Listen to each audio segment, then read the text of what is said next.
भाजपा प्रदेशाध्यक्ष रवींद्र चव्हाण यांच्या उपस्थितीत एकविरा देवी मंदिर परिसरात 101 श्रीफळ वाढवून भाजप उमेदवारांच्या प्रचारास शुभारंभ।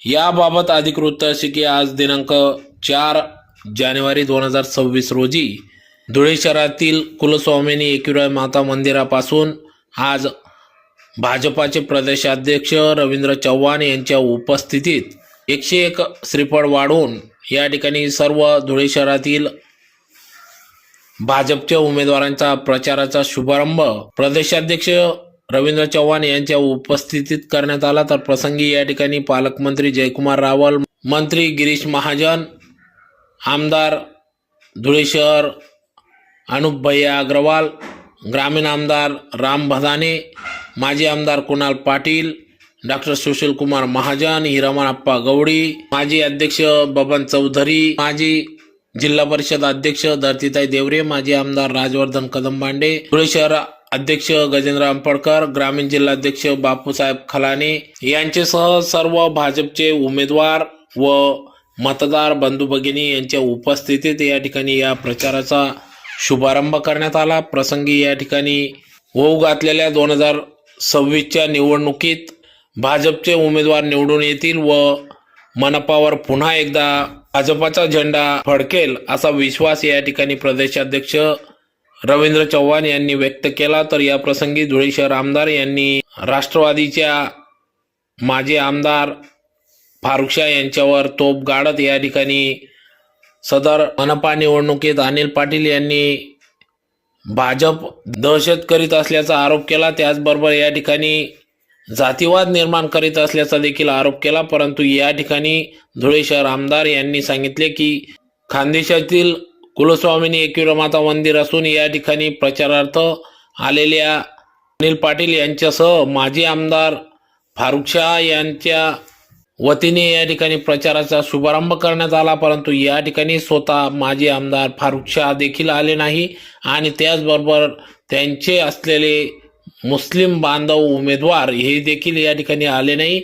यात जातीयवाद कोण करत आहे असा देखील सवाल या ठिकाणी धुळे शहर आमदार यांनी व्यक्त केला। श्रीराम जवळ सर्व आवाज तर घेतला पाहिजे ना। जय श्रीराम। आता वाटतंय माझा दिवस आज कमळ विजय संकल्प सभा आणि आपले भारतीय जनता पार्टीचे जे 63 शिलेदार या ठिकाणी बसलेले आहेत यांच्या प्रचाराचं नाव आदरणीय प्रदेशाचे आमचे अध्यक्ष रवींद्रजी चव्हाण साहेब, त्याचप्रमाणे व्यासपीठावर उपस्थित असलेले नामदार आमचे नेते गिरीश भाऊ महाजन, जयकुमारजी रावल साहेब आणि सर्वच व्यासपीठ, कारण की साहेबांना 5 वाजेच्या आत या ठिकाणाहून जायचं। साहेब, कालच इथं राष्ट्रवादी आणि शिवसेनेने आपल्या 40 राष्ट्रवादीची आणि 29 शिवसेनेची असे उमेदवार घेऊन ग्रामदैवत आई एकविरा मातेच्या इथं नारळ फोडून प्रचाराचा कार्यक्रम सुरुवात केला। परंतु मला दुःख वाटतं साहेब, फार दुःख वाटतं का राष्ट्रवादीचा निवडणूक सुकाणू कोण? तर माजी आमदार फारुख शाह। आणि साहेब एवढंच नाही, मंदिरात ते आले सुद्धा नाही नारळ फोडण्यासाठी। त्यांच्या एकही मुस्लिम उमेदवार माझ्या आईच्या दारात आला नाही साहेब, एकही उमेदवार आला नाही। इथं नारळ वाढलं आणि रात्री ते अंमळनेरचे आमचे मित्र अनिल दादा यांना अंमळनेर मध्ये सुद्धा त्यांचं नगराध्यक्ष बसवता आला नाही। आपल्याला धुळ्याचा एखादा प्रभाग आहे ना, तेवढा तो अंमळनेर, आणि इथं येऊन महापालिकेचे स्वप्न बघतायत।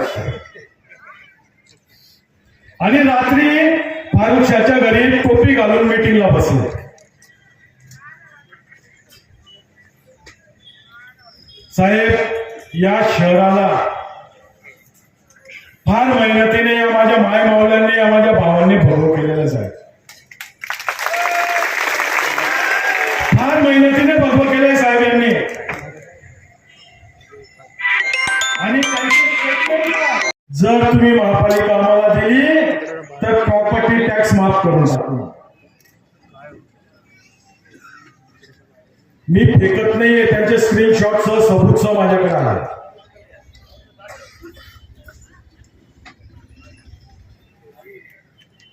फार विचित्र प्रकार चालू आहे साहेब. अंबळनेरहून आले, काल माघारीचा दिवस होता, परवा 2 तारखेला, आणि काल येऊन इथे मीडियामध्ये बडबड करून गेले का भारतीय जनता पार्टीची गुंडगिरी पाहिली का. कुठं गुंडगिरी केली भारतीय जनता पार्टीने. 4 उमेदवार बिनविरोध आमचे निवडून आले, 8 उमेदवार येणार होते. जनतेचा कळ होता, जनतेचा.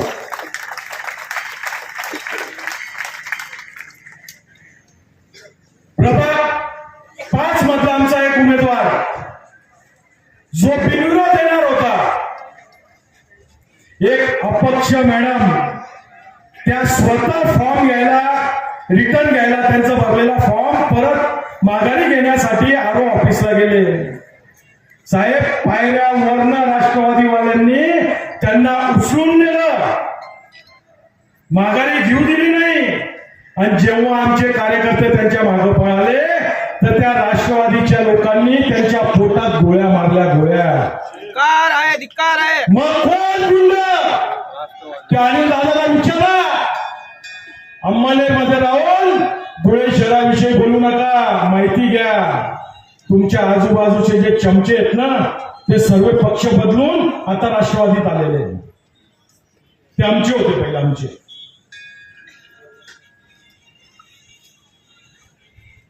आम्हाला गुंड म्हणण्यापेक्षा तुम्ही बंदुकांचा वापर करतात इलेक्शन मध्ये, याचं भान ठेवा. तुम्ही व्हिडिओ बघितले का शिवसेना शिंदे गटाचे? जे लोक माघारीला जात होते त्यांचे हात जोड, पाय पड, त्यांना मज्जाव कर, माघारी घेऊ नका. का? या सर्व गोष्टींना आपल्याला हाणून पाडायचं आहे. आज तुम्ही ज्या ठिकाणी बसलेले आहेत, आपल्या ग्रामदेवता आई एकविरा मातेच्या दरबारात आपण बसलेलो. तुमच्या सर्वांच्या उजव्या हाताकडे बघा, बघा काम चालू आहे का नाही. उभे राहून बघा किती जोरात काम चालू आहे. आदरणीय पालकमंत्री जयकुमार भाऊ आणि माझ्या संकल्पनेतनं या भारतात 51 शक्तीपीठचे एकत्र मंदिर कुठंच नाही. त्याचं दर्शन तुम्हाला इथं मी करून देणार आहोत.